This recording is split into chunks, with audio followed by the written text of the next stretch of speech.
ఏ తప్పు ఎత్తి చూపకూడదు. అప్పుడు ఆయనకి నీకు ఏం తేడా ఉంటుంది? రా వచ్చి సూట్ కేసు సర్దుకో.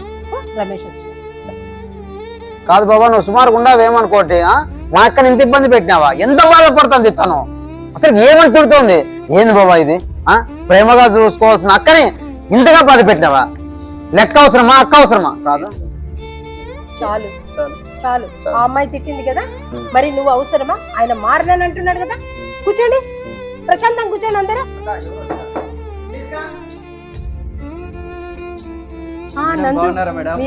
బాగున్నాను నందు, రండి రండి కూర్చోండి. అక్కడ రాకూడని సమయంలో ఏమైనా వచ్చాను మేడం? ఏమీ లేదు నందు, కూర్చోండి.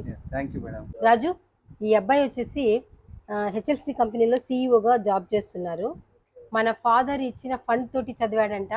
అది మనకు తెలియకుండా వచ్చి గుర్తు చేసి అప్పుడప్పుడు వస్తూ ఉంటాడు ఈ అబ్బాయి మన ఇంటి దగ్గరికి. ఈయన పేరు వచ్చేసి నందు.